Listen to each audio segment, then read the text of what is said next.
Hi everyone, this is Charandeep Kapoor. Welcome to our daily market analysis video.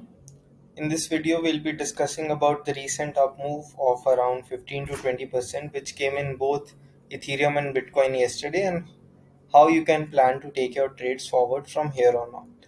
So, we'll be discussing two scenarios in which we will see what is the best plan of action to take for the next week. And also, I have an important announcement. Delta Exchange's YouTube channel is now reaching 5,000 subscribers, and for this milestone, we are launching a giveaway. So, to enter in the giveaway and win it, you have to answer a very simple question, that is, what do you believe the price of Bitcoin will be tomorrow at the time of settlement? So, the option settlement occurs at around 5:30 p.m. every day. So, what will be the price of Bitcoin on 22nd of October, 5:30 p.m.? You have to answer this question in the comment section below with your what your expected price you believe to be, and also with your Delta Exchange user ID. The winners of this competition, that is the people who are able to guess closest to the actual settlement price, will win $10 in Delta Cash. Okay, so let's start our video now.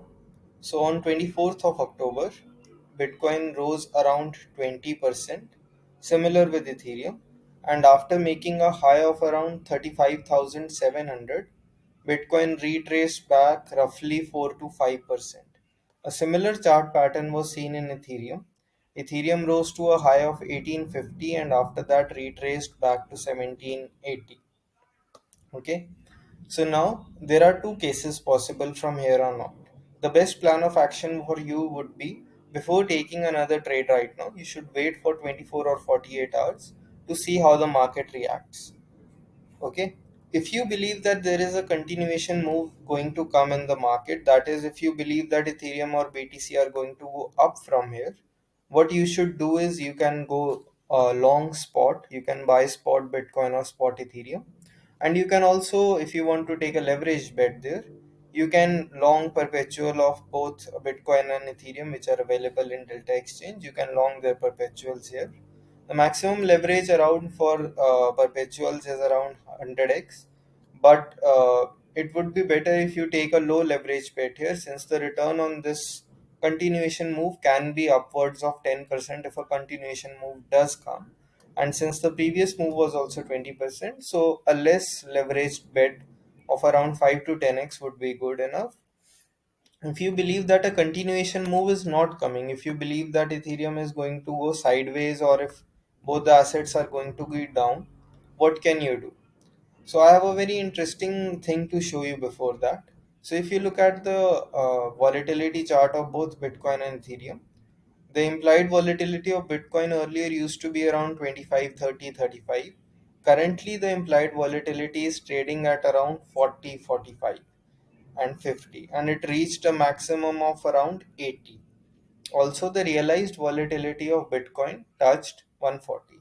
So, we are currently in periods of very high volatility, and if a continuation move is not going to come, the volatility of both Bitcoin and Ethereum will be sold off.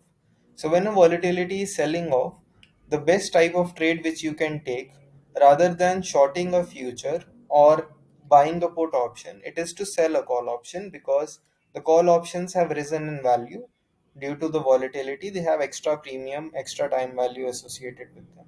So let's do some math. Bitcoin is currently trading at around 34,000. 100x leverage would require $340 of margin, and 1% of that is $3.4.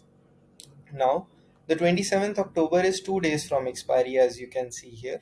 So, if we are able to make $3.4 into 2, that is, if we are able to make just above $8, that would equal a 2% return for these 2 days. And currently, I can see that 39,000 call option is trading at around $13, which means that for these 2 days, you can make a 3% return in just 2 days. And this trade is very safe because this option is more than 15% OTM. So you can sell these overpriced OTM calls if you believe Bitcoin is not going to go up. Obviously, you should keep a stop loss and keep managing your trades.